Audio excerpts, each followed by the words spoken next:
આગસ્ટ સુધી મુશળધાર વરસાદની આગાહી આપવામાં આવી છે। રાજ્યના 8 જિલ્લાની અંદર રેડ એલર્ટ આપવામાં આવ્યું છે। સાંજે 4 વાગ્યા સુધી 14 જિલ્લામાં ઓરેન્જ એલર્ટ છે। 11 જિલ્લાઓમાં યલો એલર્ટ છે। સુરત, તાપી, નવસારી, કચ્છ, જામનગર, દ્વારકામાં રેડ એલર્ટ આપવામાં આવ્યું છે।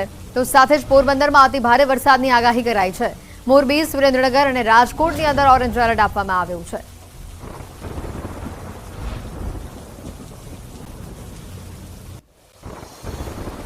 8 કલાકમાં 120 તાલુકામાં વરસાદ નોંધાયો છે। સૌથી વધારે કચ્છના નખત્રાણામાં વરસાદ નોંધાયો છે। નખત્રાણામાં 4.4 ઇંચ, માંડવીમાં 3.9 ઇંચ, પલસાણામાં 3.8 ઇંચ, લખપતમાં 3.1 ઇંચ જેટલો વરસાદ નોંધાઈ ચૂક્યો છે।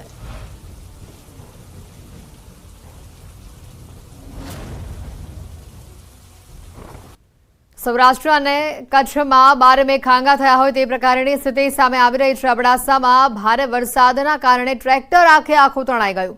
તો માંડવીમાં પણ જોરદાર વરસાદ થયો। આ જોરદાર વરસાદી પ્રવાહમાં કાર રમકડાની જેમ તણાઈ। તો આ તરફ દ્વારકામાં પણ પાણીના જોરદાર પ્રવાહમાં કાર તણાતી હોવાના દ્રશ્યો સામે આવ્યા। કચ્છના અબડાસા તાલુકાના ડુમરામાં નદીમાં ટ્રેક્ટર તણાયું। ડ્રાઈવરનો આબાદ બચાવ થયો છે। ટ્રેક્ટરને પણ જેસીબીની મદદથી બહાર કાઢવામાં આવ્યું છે। અબડાસાથી આ દ્રશ્યો સામે આવ્યા છે। ટ્રેક્ટરને જેસીબીની મદદથી બહાર કાઢવામાં આવ્યું। પાણીનો એટલો પ્રવાહ કે જેમાં આ ટ્રેક્ટર તણાઈને ફસાઈ ગયું હતું। જેસીબીની મદદથી આ ટ્રેક્ટરને બહાર કાઢવામાં આવ્યું। ડ્રાઈવરનો આખી ઘટનામાં આબાદ બચાવ થયો છે। આપણે જણાવી દઈએ, અબડાસામાં જ ભારે વરસાદ વરસી રહ્યો છે। સાથે જ કચ્છના માંડવીથી દ્રશ્યો આવી રહ્યા છે, જ્યાં ધોધમાર વરસાદની વચ્ચે મોંઘી દાટ કાર રમકડાની જેમ ફસાઈ હોવાના આ દ્રશ્યો। માંડવી ગુંદિયાળી ગામમાં ભારે વરસાદના કારણે કોઝવેમાં કાર ફસાઈ હતી। આ દ્રશ્યો સામે આવ્યા છે। સ્થાનિકોએ ગાડીને બહાર કાઢવાના પ્રયાસો હાથ ધર્યા હતા। બલેશ્વર ગામ બેટમાં ફેરવાયું છે। બલેશ્વર ગામની 32 ગંગા ખાડીમાં ઘોડાપૂરની સ્થિતિ જોવા મળી છે। બલેશ્વર ગામમાં ફસાયેલા લોકોનું રેસ્ક્યુ કરવામાં આવ્યું। વહીવટીતંત્ર દ્વારા બલેશ્વર ગામમાં રેસ્ક્યુ ઓપરેશન હાથ ધરાયું। 30 થી 35 લોકોનું રેસ્ક્યુ ઓપરેશન હાથ ધરવામાં આવ્યું હતું।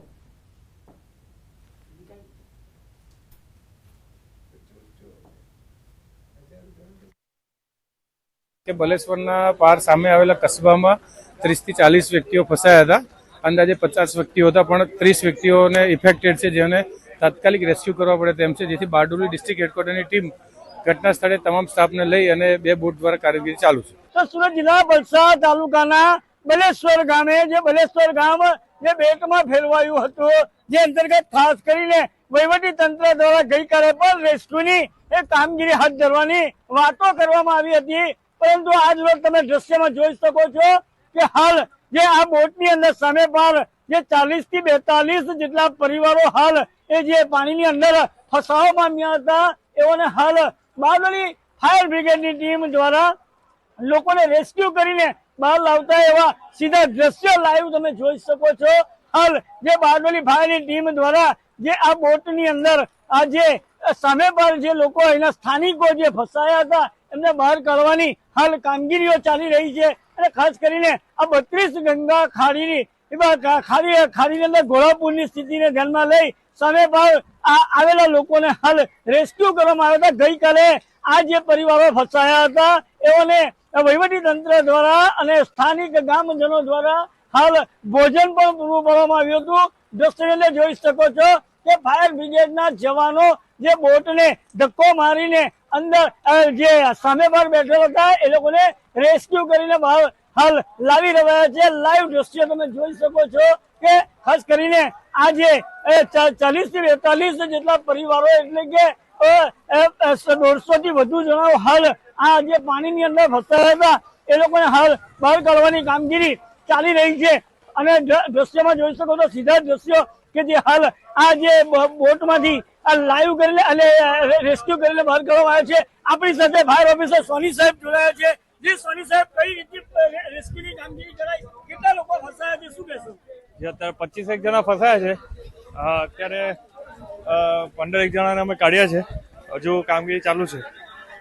તો આ તો ફાયર ઓફિસર જણાવી રહ્યા છે। દ્રશ્ય બતાવવાનો પ્રયાસ કરીશ કે નાના બાળકો સહિત અને વૃદ્ધો સહિત લોકોને હાલ જે સામે ફસાયા હતા એઓને રેસ્ક્યુ કરીને બહાર રેસ્ક્યુ કરીને લાવવાની હાલ જે કામગીરી હાથ ધરવામાં આવી હતી, જેને કારણસર ખાસ કરીને લોકો પોતપોતાનો સામાન સાથે લઈને નીકળ્યા છે. દ્રશ્યની અંદર જોઈ શકો છો લાઈવ કે હાલ જે 32 ગંગા ખાડી ના હાલ બેહાલ થતા સામે બાર લોકો રહેતા એઓને વહીવટી તંત્ર દ્વારા રેસ્ક્યુ કરવાની ફરજ પડી છે. કેમેરામેન સુમિત રાઠોડ સાથે કેતન પટેલ, ન્યૂઝ 18 ગુજરાતી, બલેશ્વર, સુરત. આવી રહ્યા છે બામણસા ગેડ ગામે ઓજત નદી ગાંડીતુર થઈ છે. આંબાના ખેતરોમાં વરસાદી પાણી ફરી વળ્યા છે. સ્થાનિક ભરતભાઈ માડમે પોતાની સ્થિતિ વર્ણવી. ગેડમાં ગંભીર સ્થિતિનું અત્યારે નિર્માણ થવા પામ્યું છે. દેવાદભાઈ કચોરના ખેતરમાં પણ પાણીનો પ્રચંડ પ્રવાહ ફરી વળ્યો. 5 દિવસથી એક ધારું અહીંયા પાણી વહી રહ્યું છે. ખેડૂતોની મોંઘી મોલાતને મોટા પ્રમાણમાં નુકસાન પહોંચ્યું છે. ખેડૂતોની આ હાલાકી ક્યારે સરકાર સાંભળશે તેવું તેઓ પૂછી રહ્યા છે. હાથ પકડીને પહોંચ્યું છે. ધોધમાર પાણીનો પ્રવાહ આવી રહ્યો છે ઓજત નદીમાંથી. આપ જોઈ શકો છો જે દિવાલના લાઈવ દ્રશ્યો આપે જોયા છે. દિવાલ પડતી હતી.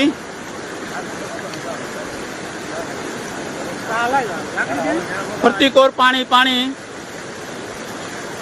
હવે અમે થોડુંક પાણીનો પ્રવાહ વધારે હોવાથી મોબાઈલ અંદર નાખું છું. અહીંયા ઉપર જતું નથી પાણી. આ અમે ઓજતની એકદમ નજીક પહોંચ્યા છે, જ્યાંથી પારો તૂટ્યો છે. દેવાજભાઈ કચોટની વાડી. અહીં આંબાનો બગીચો છે.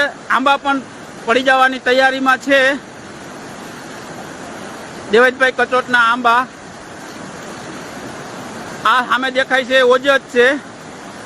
જ્યાં ઓજત આંબો દેખાય છે, ત્યાંથી પારો તૂટ્યો છે.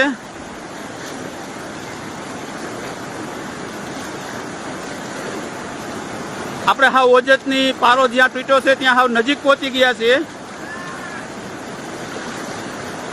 અમારું ગ્રુપ આખું અમે 10-12 જણા અહીં પહોંચ્યા છે.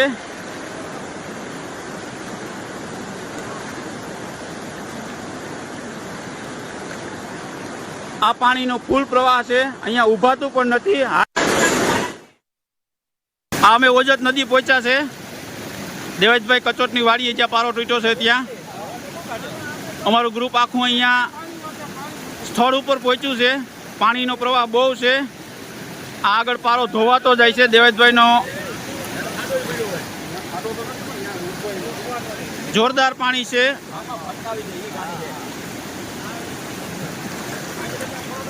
હું ભરત માડમ અને અમારું આખું ગ્રુપ અહીં સ્થળ ઉપર પહોંચ્યું છે. આ તમે જોઈ શકો છો. આ છે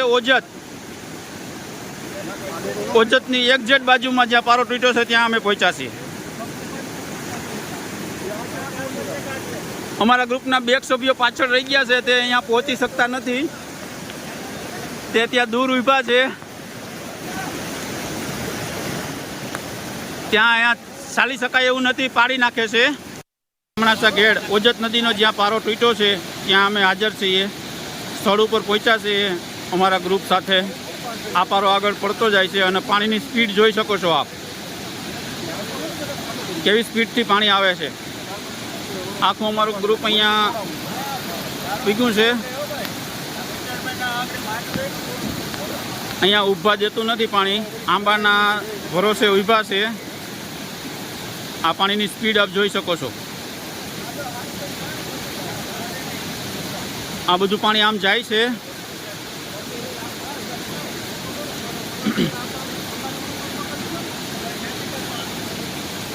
પાણી એટલું વહે કે અહીંયા ઊભા પણ દેતું નથી.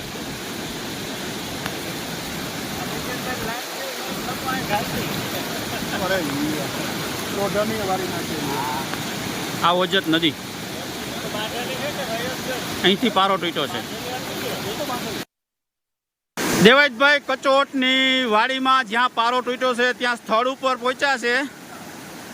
ઉભેશ પાણી છે, અહીંથી નીકળવા દેતું નથી. ઉભેશ પાણી આવે છે, કઈસમા પાણી. દેવાજભાઈ કચોટ, આ છે ઓજત નદી. અહીંથી તૂટી છે. પાણી અહીંયા ઊભા દેતું નથી. ઉભેશ પાણી આવે છે. આમ પણ લાગત પાણી આવે છે, અહીંયા પણ પારો તૂટેલો છે અને અહીંયા પણ આ પારાની નજીક એકદમ નજીક 200 ફૂટ દૂર અમે પહોંચ્યા છે, ત્યાં પાસે જવાય તેમ સ્થિતિ છે નહીં.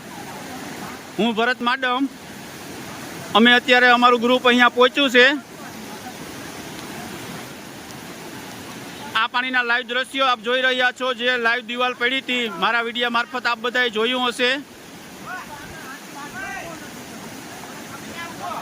આ પાણી, આ ઓજત પાણીનું વિન બહુ છે, કઈ દિશામાં પાણી છે.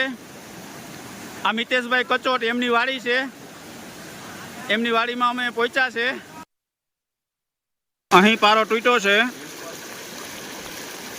અહીં 500 ફૂટ અને 400-500 ફૂટ અહીં, એટલે ટોટલ 1900 ફૂટ પારો તૂટ્યો છે. આ ભીમસિંહભાઈ માડમની વાડી છે, એની બાજુમાં ભીમસિંહભાઈ માડમની વાડીની એક્ઝેક્ટ બાજુમાં પારો તૂટ્યો છે. ત્યાંથી અનલિમિટેડ પાણી નીકળે છે અને આજ 5મો દિવસ છે. 5મો દિવસથી આ પાણી બંધ નથી. આજ 5 દિવસ થયા છે, સતત પાણી નીકળે છે. આ ભીમસિંહભાઈના માડમમાં જો ધોતાણ પડે છે અને માંડવી કાઢી લીધી છે અહીંથી બધે, આમથી પાણી આવે છે.